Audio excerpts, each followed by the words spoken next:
Si elle vous invite au mariage, ça c'est le premier droit de l'enfant, avant d'être né. Le deuxième droit, c'est choisir un bon nom. Lorsqu'il est né, il faut lui choisir un beau nom. Il y a des gens qui ont des noms très bizarres, des noms qu'on ne peut pas entendre. Je connais quelqu'un, il s'appelle le tueur, l'assassin. Quelqu'un appelle son fils l'assassin. Il est écrit dans l'état civil. Est-ce que c'est un nom, ça?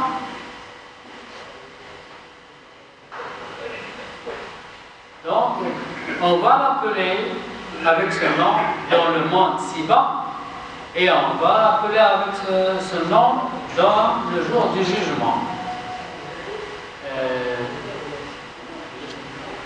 Les Sahaba ont dit: ô messager d'Allah, nous savons les droits du père. Il faut respecter le père, etc., etc. Mais quels sont donc les droits de l'enfant? Alors le prophète m'a dit: donnez-lui un bon nom. Donnez-lui un bon nom et éduquez-le comme il faut. Donnez-lui une bonne éducation. C'est un droit de l'enfant de lui donner un bon nom et une bonne éducation.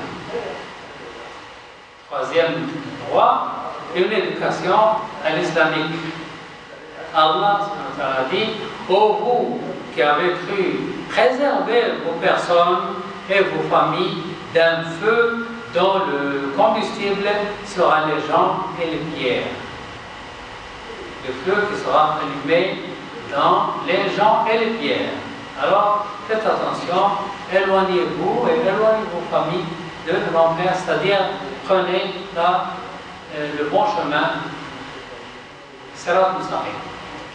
Le prophète sallallahu alayhi wa sallam a dit: dites à vos enfants de faire la prière à 7 ans et forcez-les à la faire à 10 ans et séparez les lits des garçons et des filles. Donc, à l'âge de 10 ans, il faut séparer les garçons des filles.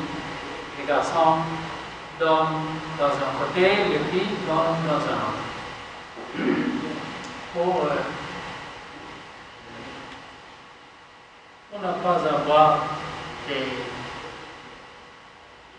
catastrophes. Quatrièmement,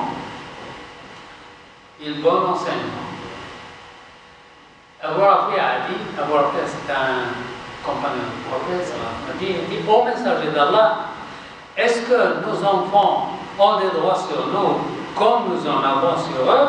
Il dit: oui, le droit de l'enfant, et que son père l'enseigne l'écriture, la natation, le tir, et lui laisse le bien comme héritage. C'est-à-dire, ici, la natation, c'est l'éducation physique. L'éducation physique.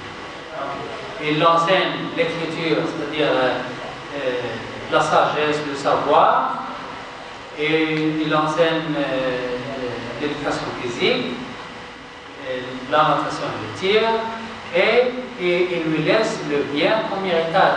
C'est-à-dire, il lui donne à manger de licite, et il lui montre la bonne conduite. Ça, c'est le droit de l'enfant envers son père. Cinquièmement, les aider à faire le bien, en le traitant bien en tant que petit et les respectant en tant qu'adultes.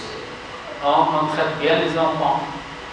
Il ne faut pas dire: c'est un enfant, il ne connaît rien, alors il faut le piétiner, le laisser sans manger, sans nourriture, sans éducation, il ne connaît rien. Non, il connaît. Son droit, c'est de le traiter bien. On leur donne, on leur demande, on ne leur demande pas de faire plus que leurs possibilités. Il y a des enfants qui ne vont pas à l'école et qui font des travaux forcés. Ils font des travaux plus durs que leur âge. On ne leur demande pas de faire l'illicite. On ne va pas voler.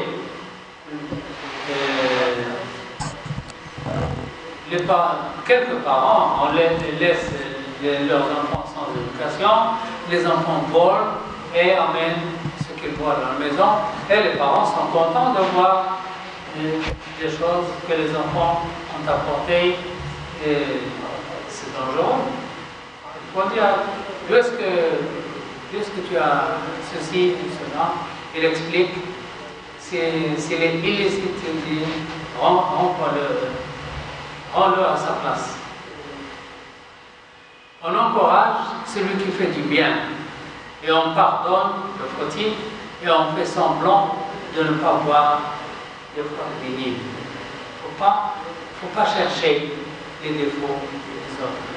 Parfois, on fait semblant de ne pas voir. Et sixièmement, ne pas favoriser les uns aux autres dans les dons. Si quelqu'un a 4 enfants, par exemple, il y a des parents qui favorisent l'aîné ou le dernier, ou ils favorisent un. Lorsqu'ils favorisent un et défavorisent les autres, alors ils créent une amitié et les enfants vont être des ennemis par la suite. Et ce sont les parents qui ont créé cet ennemi. Donc, Nu'man ibn Bashir, un compagnon, a dit, mon père m'a emmené chez le prophète sallallahu alayhi wa sallam et lui dit, ô prophète, sois témoin que j'ai donné tant d'argent à mon fils Nu'man. Le prophète lui dit, as-tu donné la même somme aux autres enfants? Le père dit, non.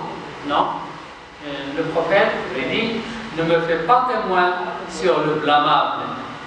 Est-ce que ça te fait plaisir que tous les enfants soient obéissants?